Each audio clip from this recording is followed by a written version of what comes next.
seemed like a pretty fitting way to start this video.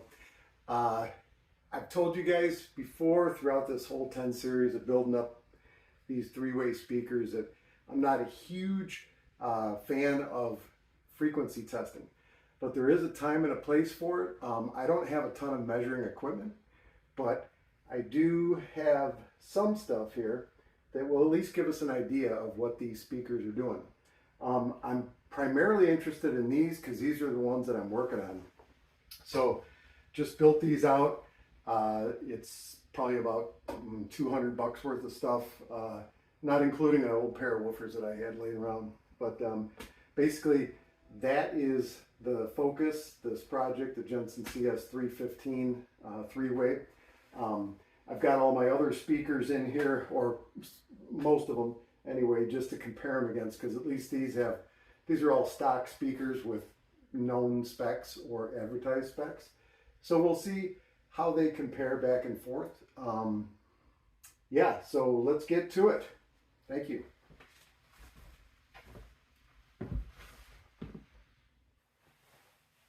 All right, so before I get started here, I figured the best way to do this is to show you, first of all, what I'm going to attempt to do is I've got from Test Your Speakers by Dr. Mix, I've got a pretty short from low to high frequency test that will record on here. Okay, so you can see that happening.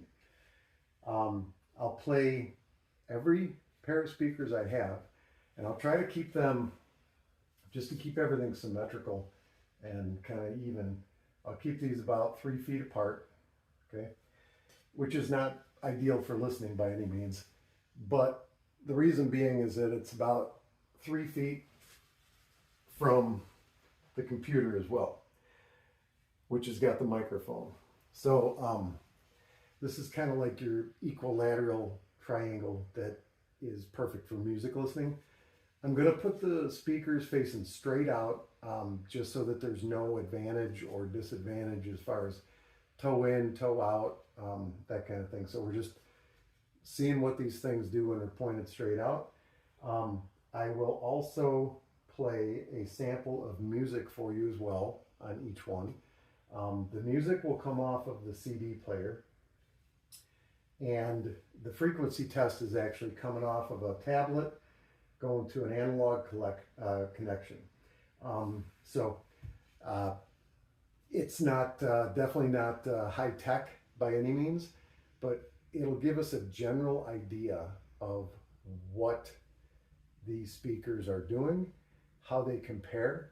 And the whole reason for this is because as if you followed along in my previous videos, I took these cheap Jensen speakers that I picked up for $80 off of Craigslist, and I've completely modified them. I've redone the inside with bracing and crossover insulation wiring, and then I played them with the original drivers in them, and then I loaded better drivers in them to, you know, enhance them even more.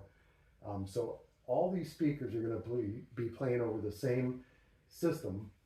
It's an NAD T757 V2, and this coincidentally I got off eBay for like $75, and I just had to make it work. Apparently whoever had it didn't know how to use the setup procedure on it. So anyway, that's what's powering these speakers. I've got an NAD DVD CD player, and then this is a Lenovo M8 tablet. So nothing super fancy or high tech or high dollar going on here. Probably the most expensive set of speakers I've got are my RC70 speakers, which I use downstairs in my home theater.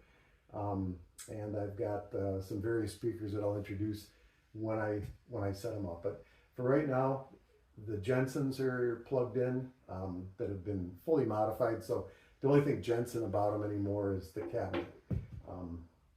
But let's get started. I'll go ahead and pause the video briefly, and I'll let you listen to some music on these. Then I'll jump to the frequency response on it, okay?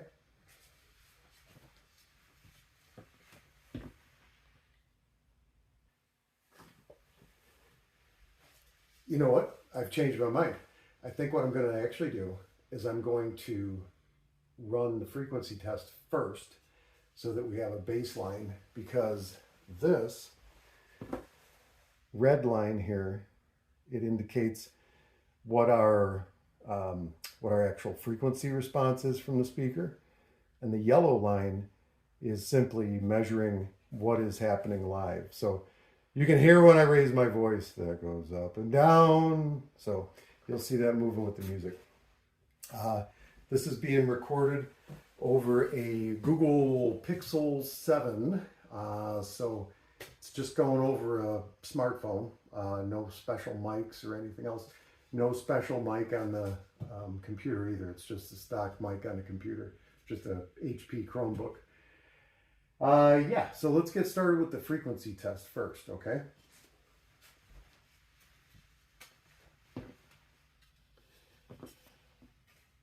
So what I'm going to do, and I've got this set up so that it's weighted as much as it can be, so it's going to be as smooth as possible. I'm going to reset the maximum hold, which is what the red line represents.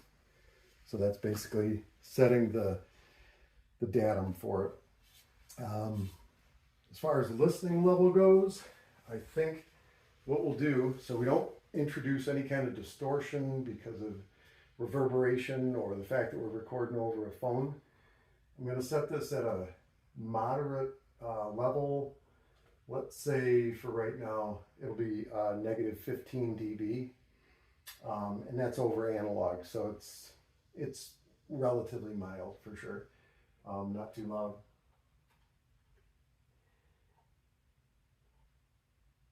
All right, so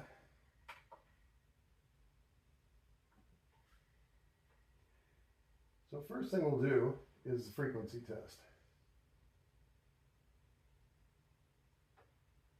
Hi, and welcome to Dr. Mix. This is a signal test for you. Enjoy.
If you want to know more about our mixing and mastering services, please visit us on drmix.com. Okay. See you later. So, thank you, Dr. Mix, for that. little plug for you. So one thing I want to point out here on this graph, and I know more about these speakers than I do the others in terms of how they may or may not, graph out. But we can see that we've got a relatively flat response, especially on the lower end, and tiny bit of a peak in the mid-range area, and then it starts to drop off on the tweeter. Now these tweeters happen to be pretty sensitive in terms of like when they're pointed at your ears, so that will increase if it's pointed directly at your ears. But I did expect them to roll off at the end because they're only rated up to like 15,000 hertz. They're actually should be flat up to 15,000 hertz. This computer for some reason is not picking up the high end quite as good as when I was using the tablet earlier to do the same thing. The tablet seemed to pick up the high end a little bit better for some reason. But either way, we're looking at, I don't know, say plus minus what, say 15 dB over the range of 20 to 20,000 hertz. So that's kind of where our baseline is for this speaker. Now I'm going to play some music and we'll see how that actually plays out with the graph.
I see a problem. I'm going to stop this temporarily.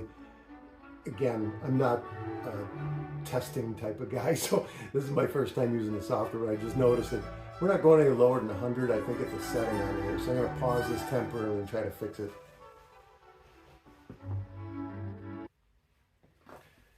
All right, I think I figured it out now. And as you can see, we got really low here from 4 hertz on up to 20,000. So that should give us plenty of range. So let's go ahead and try to rerun this test. And we'll reset that. And we'll turn this guy on. Let's try this again. Okay.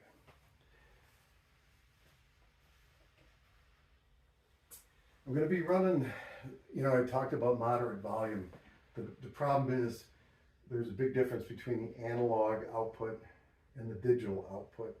So what I need to do is actually I'm going to be running the analog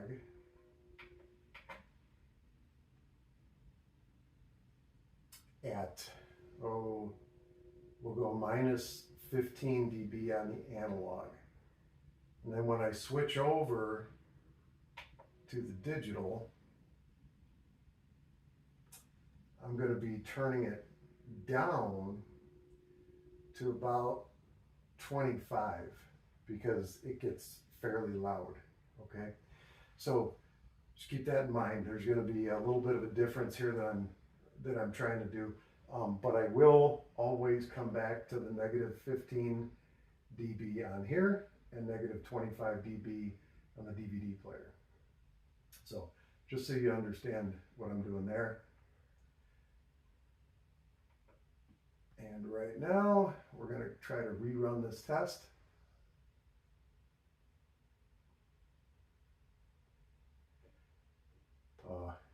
Hi, and welcome to Dr. Mix. This is a signal test for you. Enjoy.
I can already tell you something else is funky going on with this thing.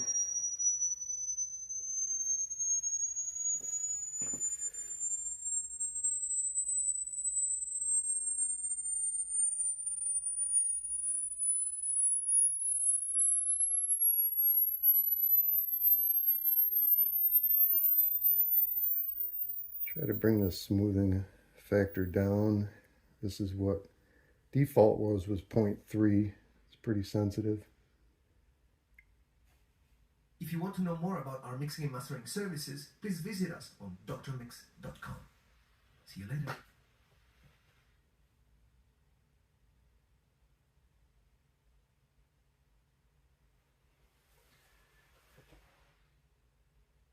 Hi, and welcome to Dr. Mix. This is a signal test for you. Enjoy.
If you want to know more about our mixing and mastering services, please visit us on drmix.com. See you later.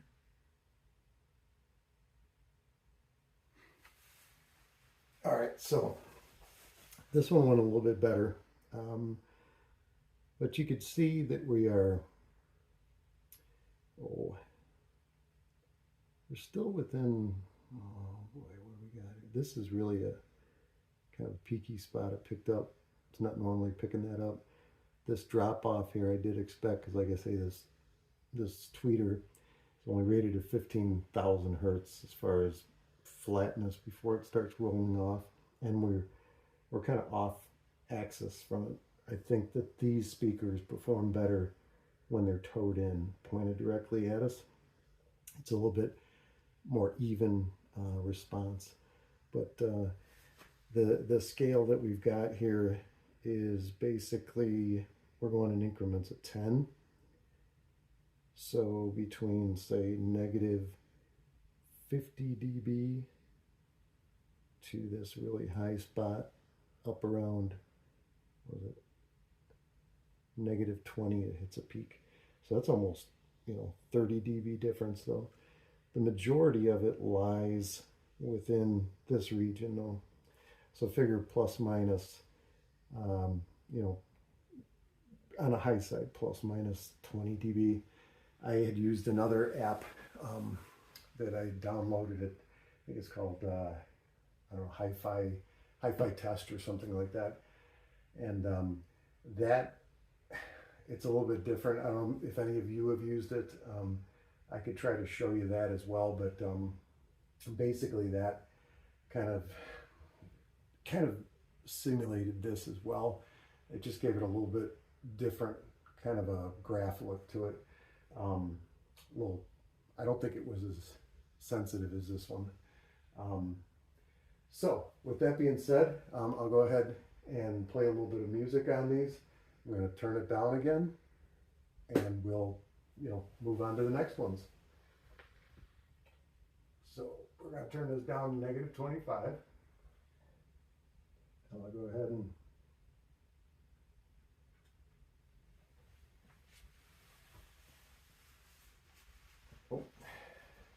let's try.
This will be the last little music snippet I play. I'll move on to the next ones after this.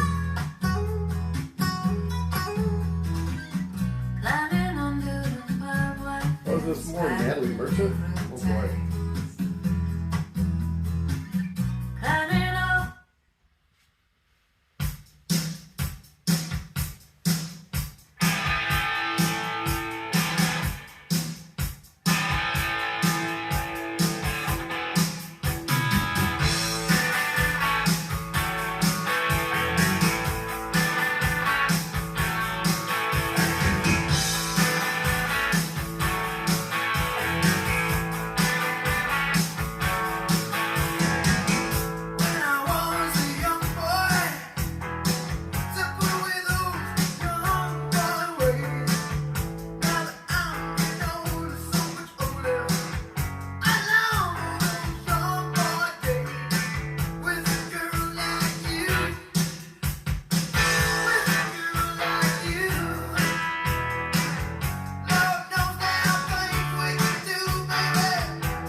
So many things wrong. I don't know if I can do right.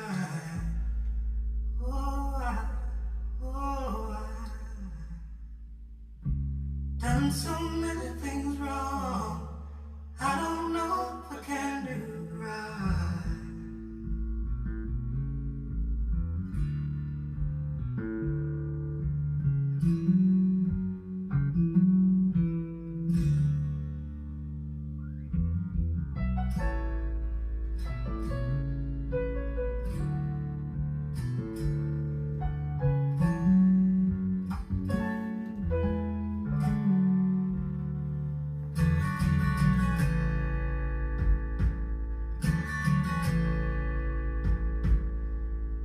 This point in my life, done so many things wrong.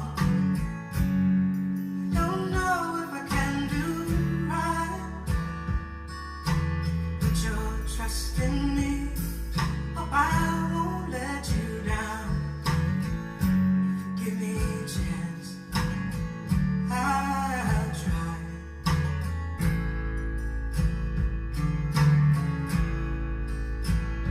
See, it's been a hard road, the road I'm traveling on.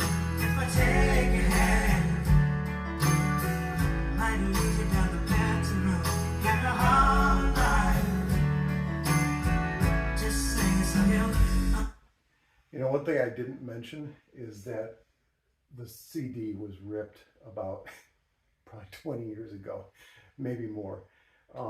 Yeah, so just ripped on a computer.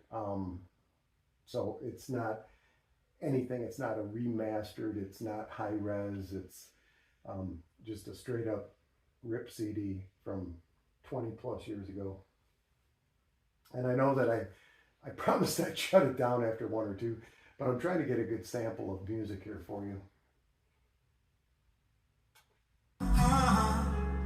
understand.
Now, one thing I wanted to mention to you is that this is you're experiencing this testing with me for like the first time. Like, I'm just winging it here.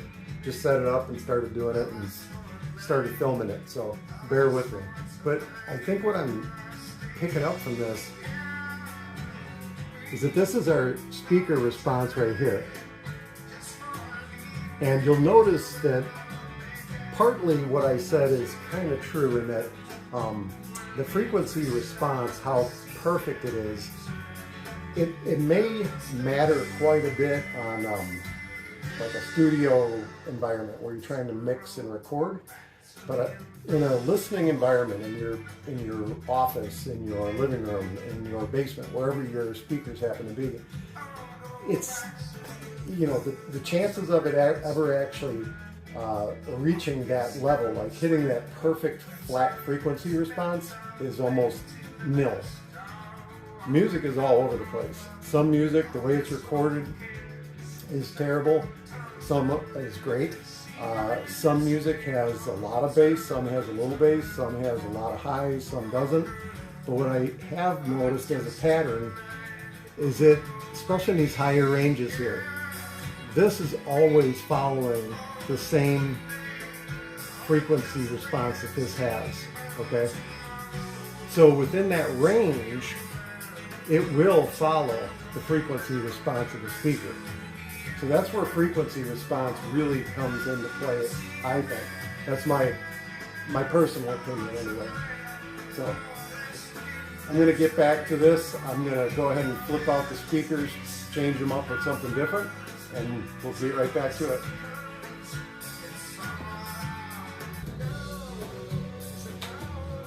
All right, so I'm back here. Just took a quick minute to hook up these RC70s. These are actually probably 20-ish years old or so. For those of you who don't know, there was a company back in the day called Audio Products International. They're out of Canada, and they built sound dynamic speakers, energy speakers, and some others. So this was probably, they got bought out by Klipsch after the guy from API passed away. But Klipsch killed off the energy brand for whatever reason, probably to kind of eliminate that part of the market share, so that their own Klipsch brand could excel. And there's nothing wrong with Klipsch. I like Klipsch. The thing is, though, is that this is kind of a different breed of speaker. It's they're not horn loaded, and energies were always designed to be more just kind of an advanced design, more flat, more true to life, a little bit tighter, less colorful for sure. But anyway, I think if I'm going to do any kind of a comparison, this would be a good one to compare it to. I'm going to let these warm up just a little bit. And when I say negative 25, right?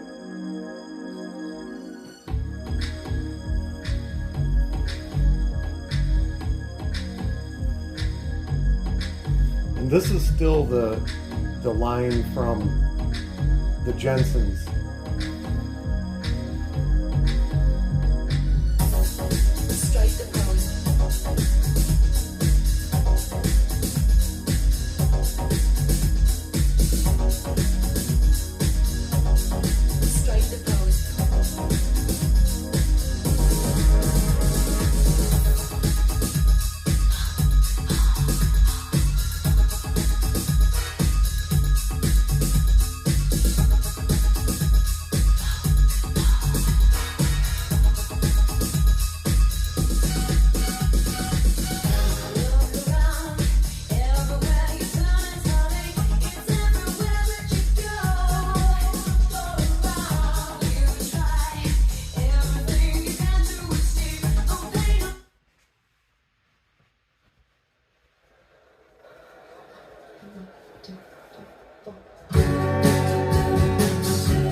So show down to see the soul you've always thought could make you what you're now. All right, so this is gonna run, a couple minutes, a few minutes now. Voice coils should have some heat in them. I'm gonna go ahead and run that frequency sweep and see what happens. One thing I did notice though, is that this is still following the same kind of dip here at the high end. We can tell, maybe even over the phone you can tell, that the speakers sound different than the last set you listened to. But this is still kind of following the same path. So I have a feeling some of that has to do with the microphone. So the better the microphone that you're using, probably the better the results you're going to get in terms of being accurate. But again, this is just giving us a general idea of what's going on with the speakers. So that being said, we'll go ahead and get this back on the test portion of it, run a sweep and see what that does. So give me just a second to set that up. All right, I think I'm ready. I'm going to try to reset this max hold line. And let's restart this. This is it. And analog, we were doing -15, so we're back there. Hi, welcome to Dr. Mix. This is a signal test for you. Enjoy.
If you want to know more about our mixing and mastering services, please visit us on drmix.com.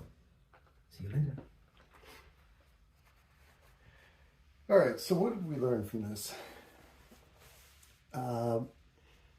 Definitely more controlled through the majority of your listening range.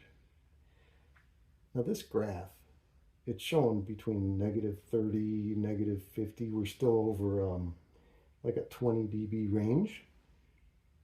I believe this, yeah, it's dB. So now when they measure speakers like these were probably advertised, just a rough guess, plus minus 3 dB over, I think it was like 30 or maybe 31, 35 hertz to like 23,000 hertz. Now, when they test these, that would be at 1 meter in an anechoic chamber, if I'm saying that right. So this is a regular listening environment. I mean, this is just a bedroom. There's not much going on. I mean, you could tell I haven't done any special room treatment or anything for sound. So, you know, I mean, I guess for what we have going on here, it's really not bad. And again, more than anything, what we're trying to look for is the characteristic of the speaker. So, you know, we could see that it definitely, it goes down plenty low, you know, and it picked up steam a little bit here, probably more than the other ones. I think got a little bit deeper, but this one kind of picked up steam around the 40 hertz mark, which is where the majority of your, the bass you really hear is going to be at. Anything below 40 hertz is more, you feel it more than anything, which adds kind of a presence to the music, a sound stage to it. These, when they're downstairs in my home theater, I'm running a freaky subwoofer with it. I mean, it's an energy subwoofer, but it's sometimes, I mean, it's incredible. It blows my mind. So anyway, but I think maybe even you could tell by the tone of the music we were playing in the beginning that it kind of follows that suit. It's not as, it's definitely more neutral. So we'll play just a little bit of music here, and then we'll change speakers again.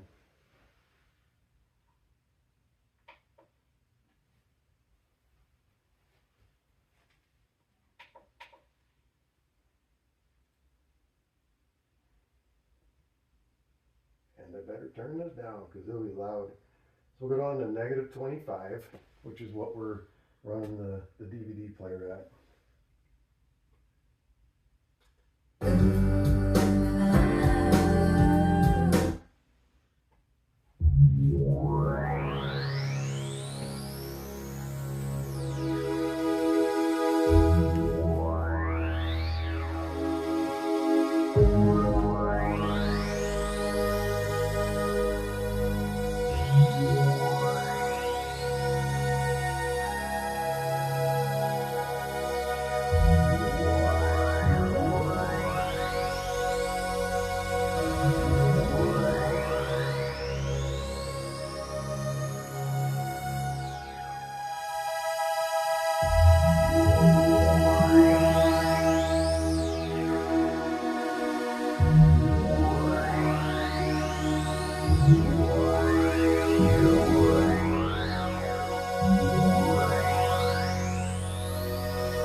Wait a second, man.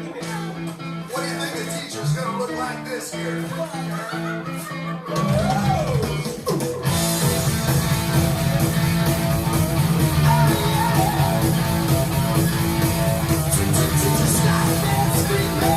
Teacher, don't you see?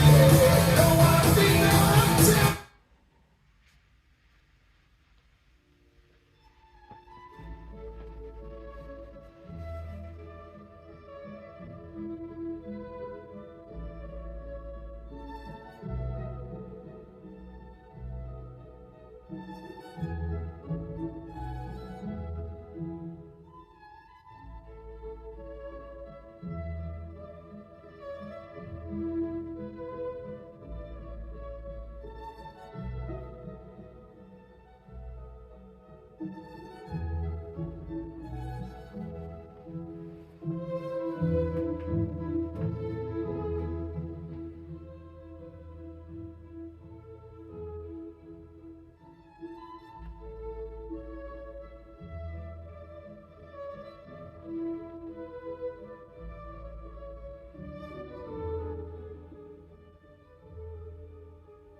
Something you can't really pick up, well, maybe you can pick it up, but these have got a lot of depth to them, more so than the other ones do,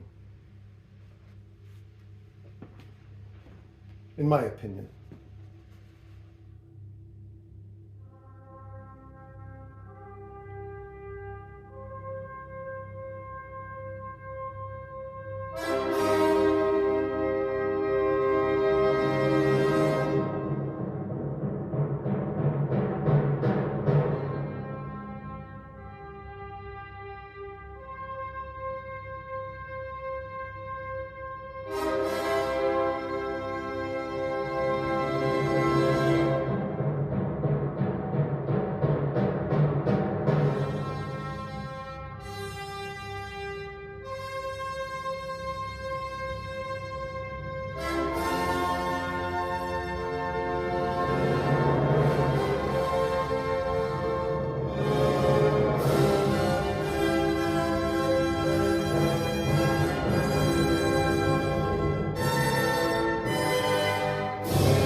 About these speakers that we need to keep in mind when we're comparing them against the DIY Jensen rebuilds for sure, is that I think brand new these speakers were, I want to say, close to $2,000 a pair. I managed to get these brand new from Amazon just within the last year. They were left over from Klipsch, and the Klipsch store on Amazon was selling them, and I think they had, I don't know, at the time I want to say they had maybe 5 pairs or something like that, but I got them for like, I want to say about $500. So I don't have much more money invested in these total than I do in the other ones when you think about all the components I've accumulated over the years, and then ones I bought, and then the $80 for the cabinets and that. So, apples to oranges there in terms of original price though, and the actual quality. These speakers are so dense. And they've got, well, let me try it.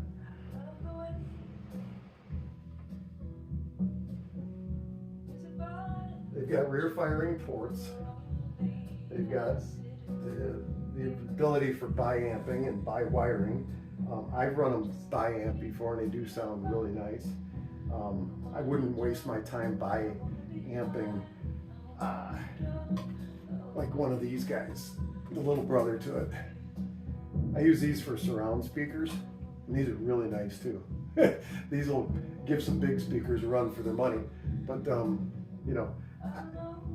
not a whole lot of difference there bi-amping these. But when you're talking about bi-amping speakers like this, you got 1 amp running these 2 woofers. I think these are like 7-inch woofers. And then you got a 5-inch mid bass, and then a 1-inch or 1 1/8 inch tweeter. So yeah, these are no slouch. And at reference level, these things, they rock out. So some people have described them on forums and in reviews as laid back. I don't find them laid back at all. I find them neutral, which is a good thing, because then you're actually listening to what was recorded uncolored. And because of that, they work really well for music, for movies, for television. They just work really nice. But a whole different animal comparing apples and oranges. I mean, we're talking about Kevlar cone material, a special surround.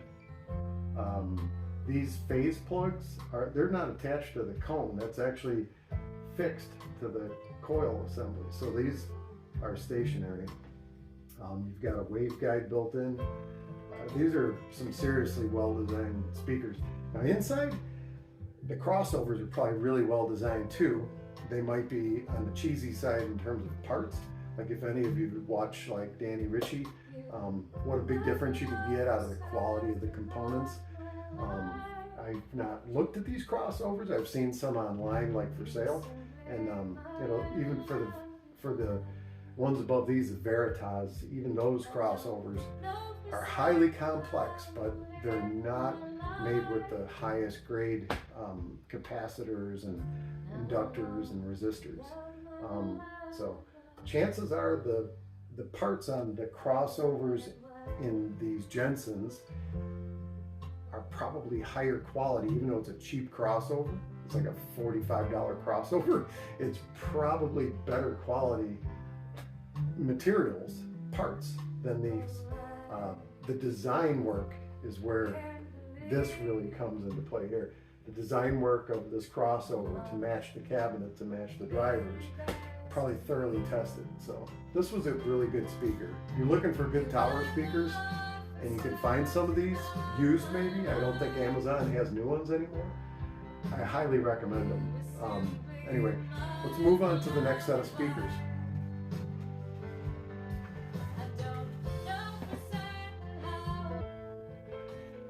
All right, so now I've got the Energy RC10s hooked up. I'm just using my Energy 4.1Es as stands to try to get them at a kind of a similar level. These are normally sitting on stands in the living room there. So let me warm these up just a little bit.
These guys are heavy.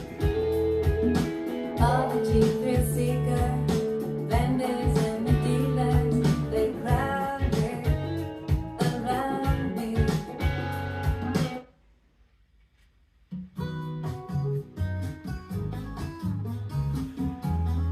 Just letting the voice coils warm up a little bit. These speakers are well broken in though. Climbing under the barbed wire fence by the river tides. Climbing over the old stone wall and down for the riverside. Well, I go to the river to soothe my mind. Really nice little speakers. When you're running bookshelves, nothing wrong with bookshelves. If you get a nice set of bookshelf speakers and a subwoofer, you're golden. I've got a subwoofer here. I'll turn it on just temporarily.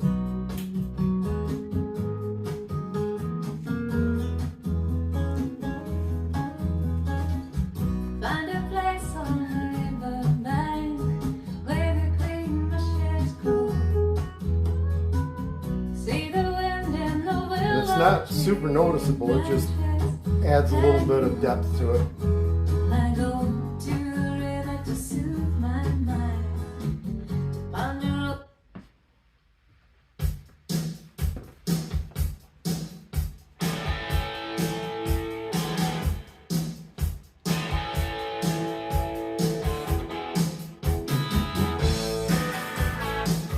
We'll turn off the subwoofer.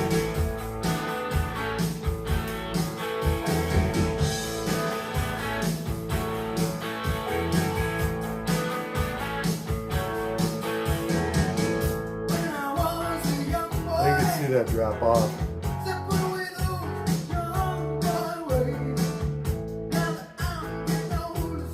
All right, let's set up for the test. I've got this set up. I'm going to turn it up to -15.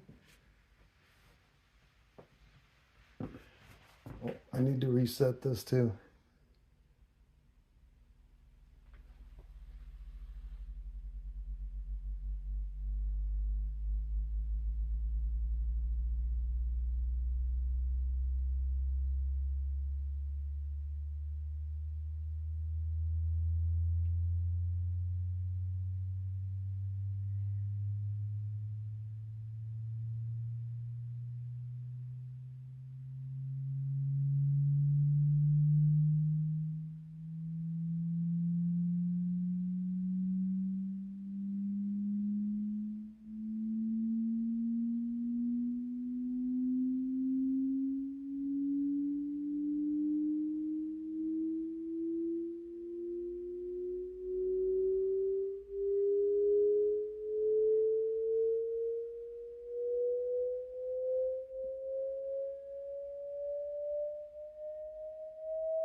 If you want to know more about our mixing and mastering services, please visit us on drmix.com.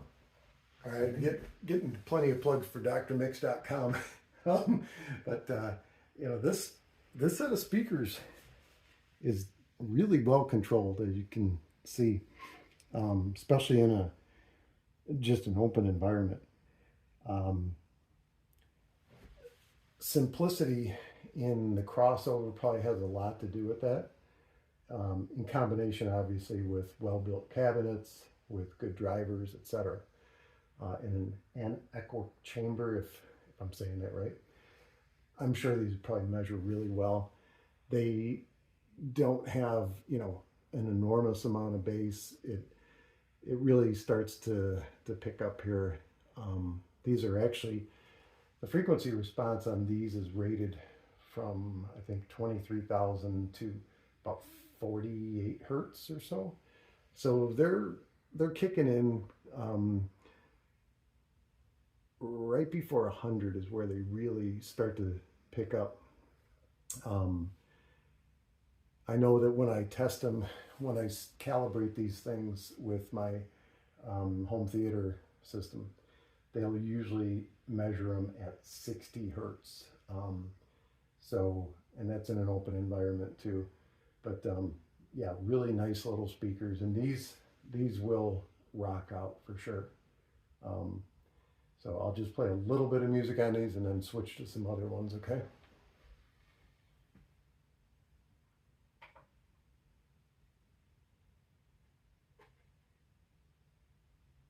Done so many things wrong. I don't know if I can do right.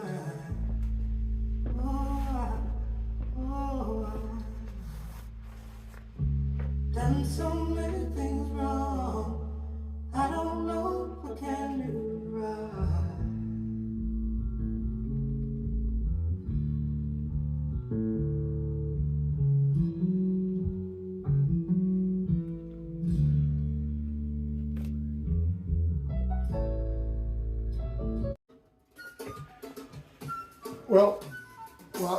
While I was downstairs, I couldn't help myself. I grabbed the little energy, they're called RC Minis, that I use for my up-firing Atmos speakers. I know that's not the greatest Atmos setup in the world, but it works for me. It's okay. And these little speakers are pretty decent too. So I figured I might as well play these as well.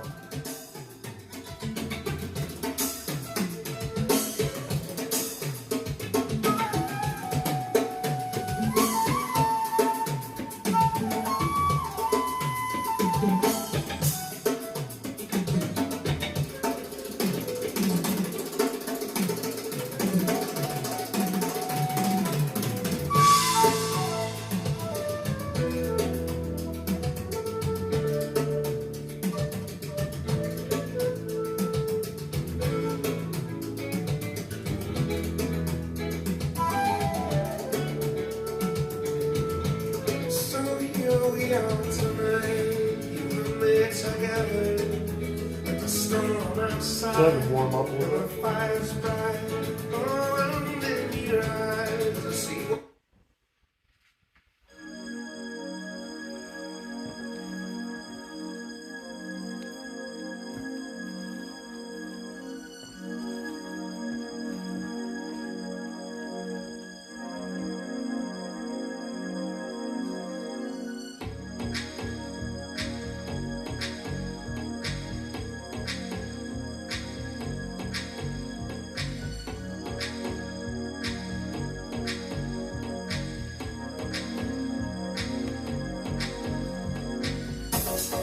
Strike the pose.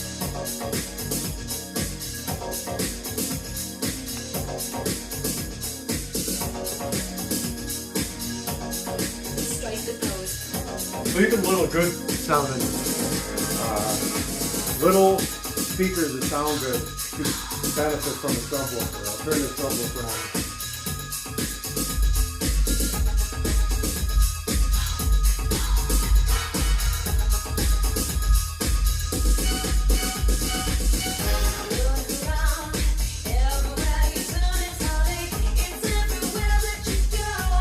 Sure you can see that.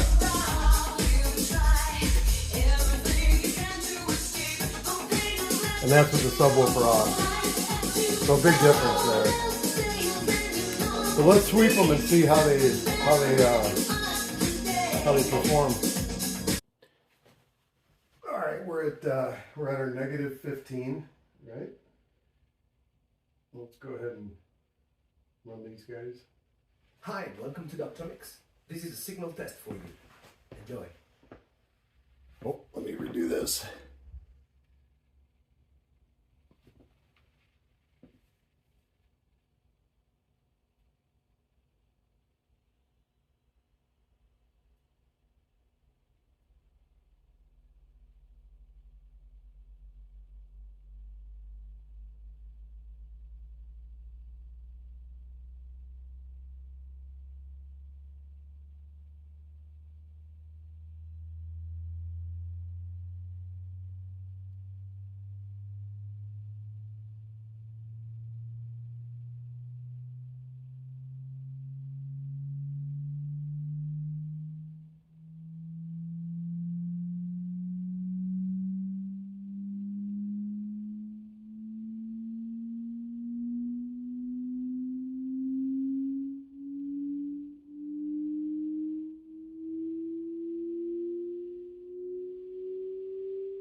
If you want to know more about our mixing and mastering services, please visit us on drmix.com.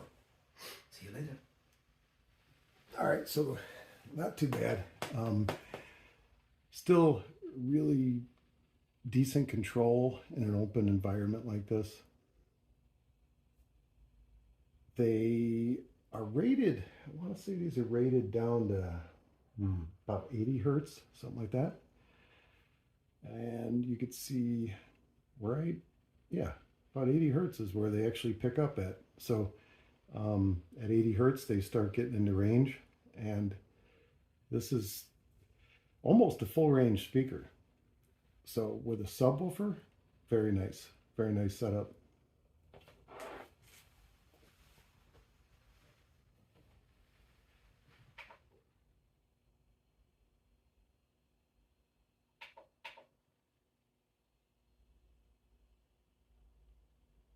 Go down to 25 and we'll see.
Now these are pretty rare. When you can find them, you'll probably pay $100 to $150 for them plus shipping, you know, like in places like eBay.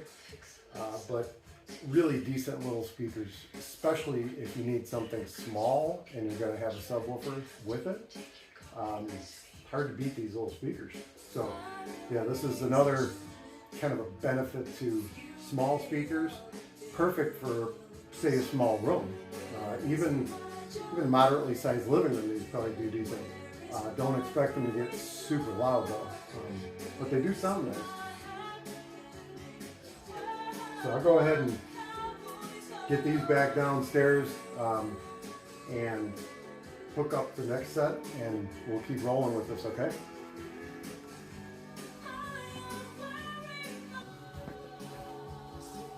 All right, so these are some really old, probably 30-ish year old Energy 4.1Es.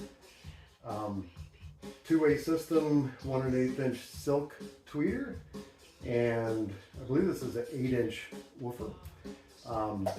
These probably retailed about $600 back in the day. They're pretty decent speakers.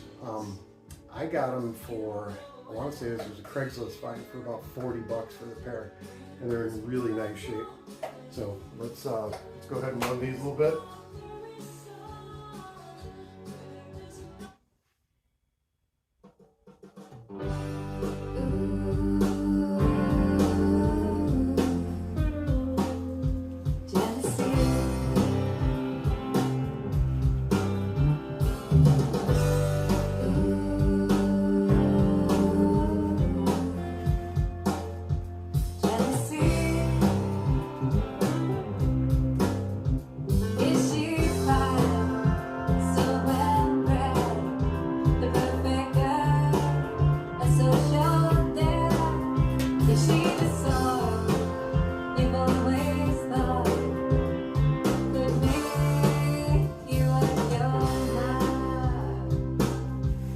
Oh, we got so much wire here, so.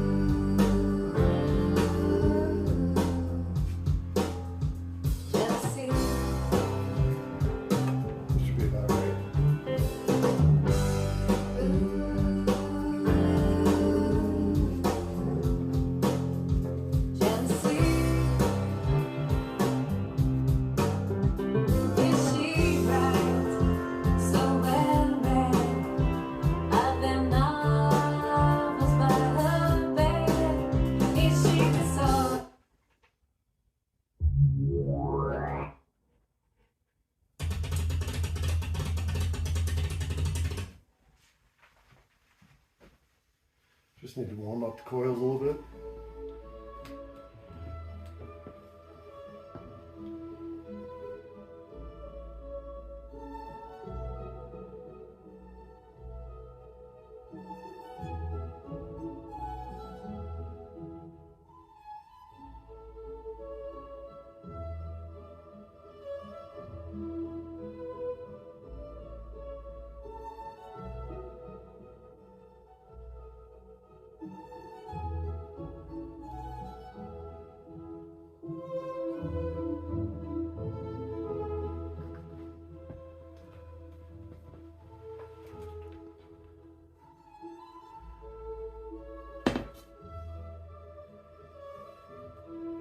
I'm gonna move this camera just a little bit, folks. Looks like we got shoved out of position when I was trying to plug in the camera so it wouldn't run out of battery power.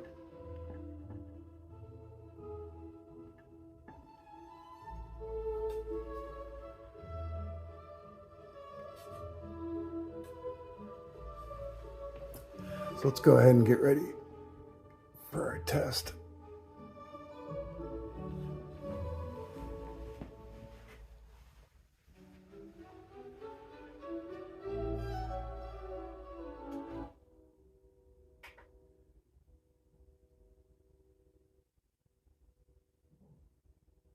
I'm kind of curious to see how these measure out.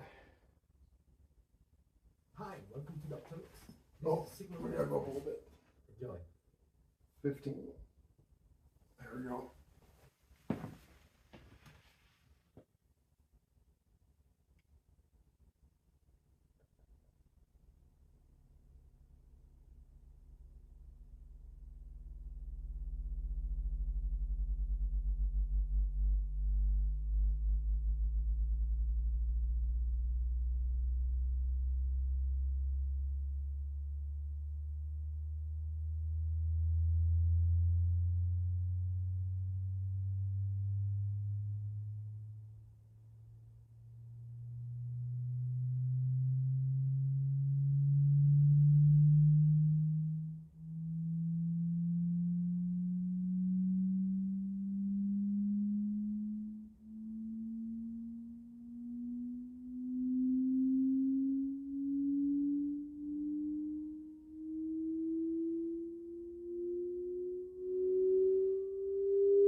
If you want to know more about our mixing and mastering services, please visit us on drmix.com.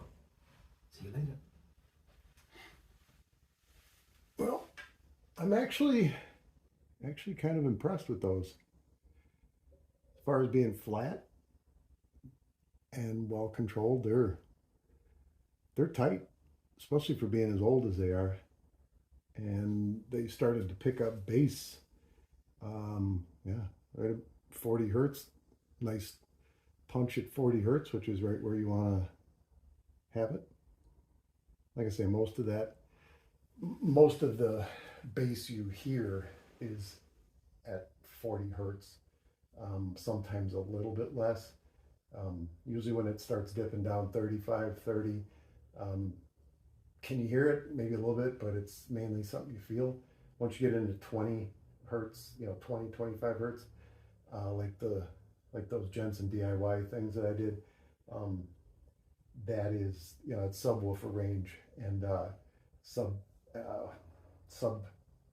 frequencies. It's like, so it's more of a feeling than a hear kind of a thing. On the high end, I was actually surprised that those tweeters went up that high and kept that range. So pretty balanced neutral speaker for sure.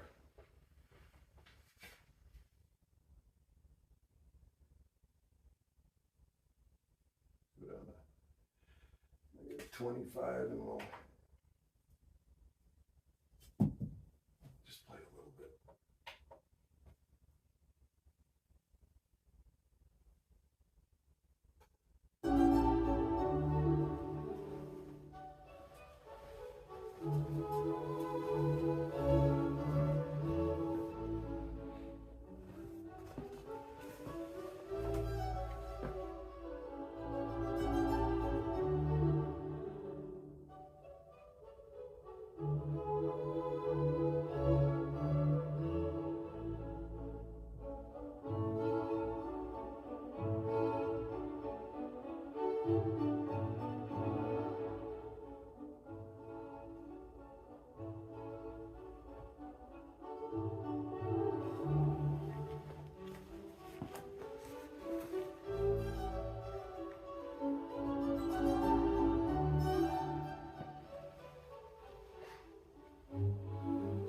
I've got a couple of comments I'm going to add to this, but let you listen to some music first.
Turn it down and talk, but I kind of wanted to hear this.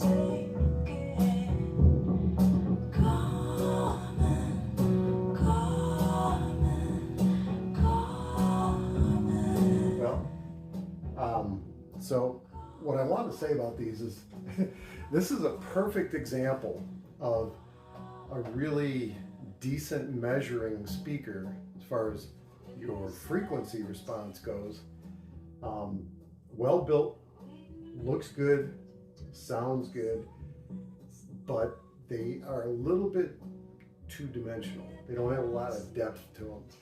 And I read actually some old reviews on these speakers, and the reviewer even mentioned that same thing. I'm not repeating it, regurgitating it because someone else said it. I've listened to these speakers extensively. I have them set up in our master bedroom on a little 5.1 system with a Sony receiver, and they sound good, but they're not quite as impressive as one would think, even though they measure really good. So again, going back to when I first started talking about building these speakers and doing it without the frequency graph and measuring and everything else, and you know, knowing that a lot of guys, audiophiles and speaker builders and stuff, are going to be like, oh man, you need that frequency. You know, you need to know the frequency graph. But you know, this is something. I'll say it again. After, you know, I mean, I'm pushing 60 years old, and I've been listening to speakers since I was a kid. I've built, God, I don't know how many sets of speakers have I built, how many I've owned, how many different sound systems I've heard. And I can tell you that you got to trust your ears. If it sounds good to you in your room, in your listening environment, by all means, don't worry about this stuff. You know what I'm saying?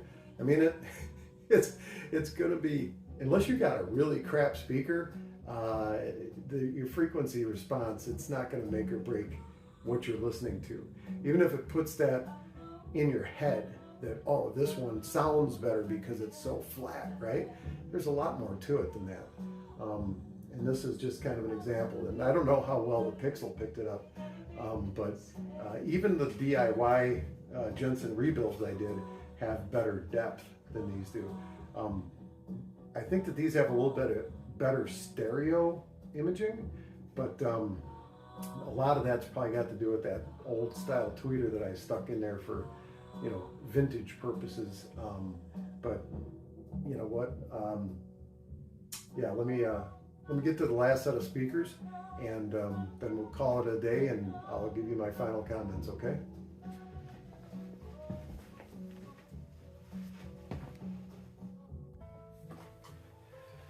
All right, last set of speakers.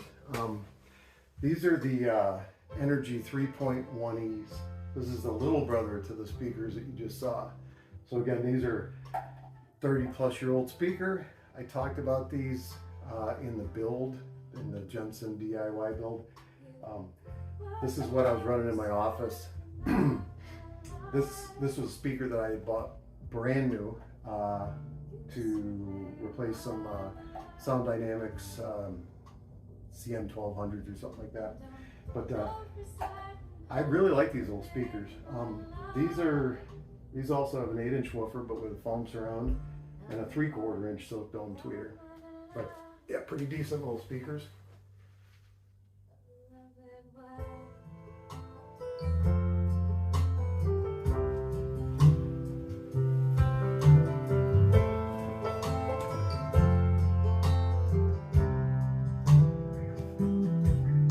Oh, I can't believe I've lost the very best of me. You are the love for certain of my life.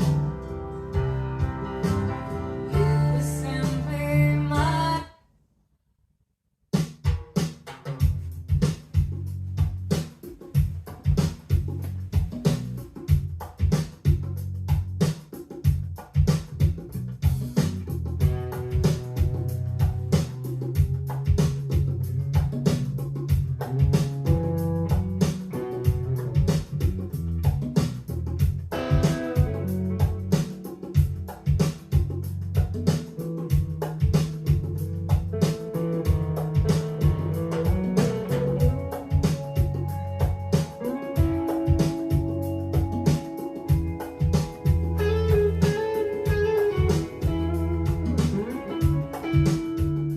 All right, let's go ahead and do this frequency test.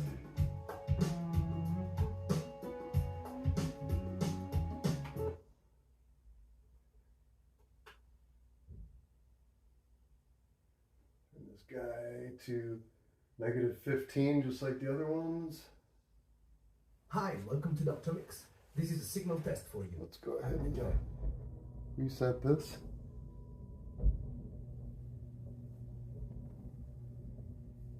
My wife's home if you hear the garage door opening.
If you want to know more about our mixing and mastering services, please visit us on drmix.com.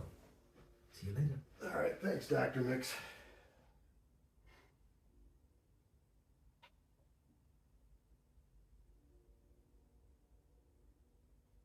But you see, it seemed to me, So, makeup on your face, let's take a look at this together.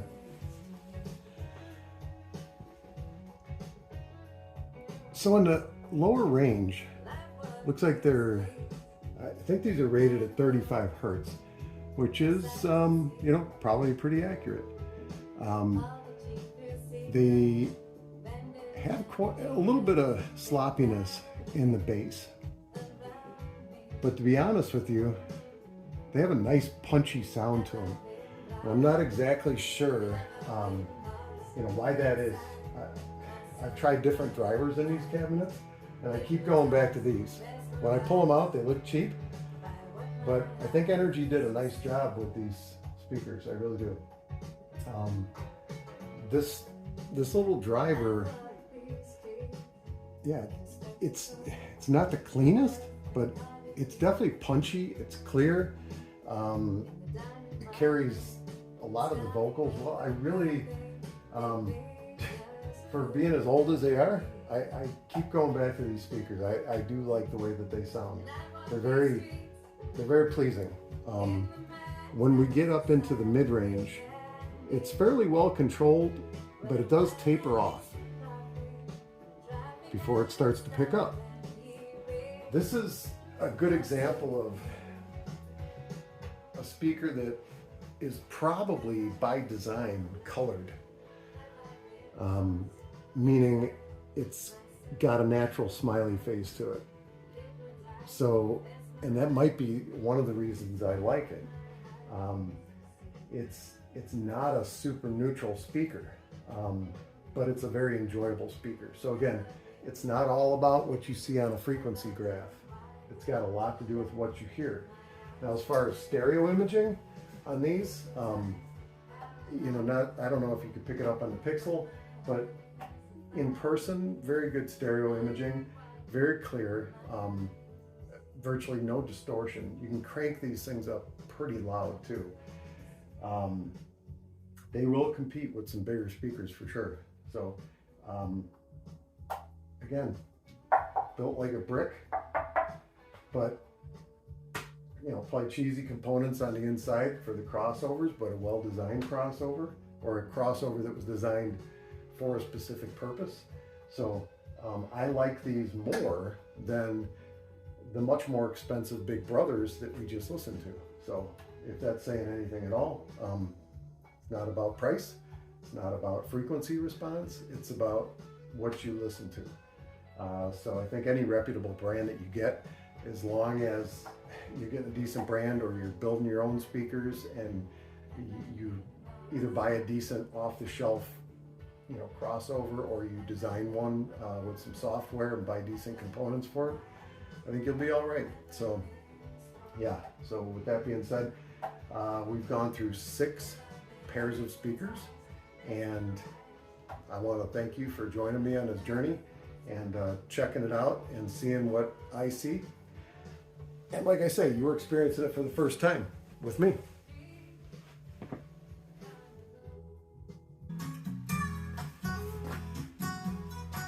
All right. So in closing, got the ones I'm working on, the project speakers back in place. Still messing with them, tweaking them a little bit. I did wind up getting the bigger bass reflex ports for them, so I may wind up putting those in. Except right now I'm kind of undecided, honestly, if I'm going to keep these woofers in there. I want to try to put the Jensen woofers back in there and see what they sound like.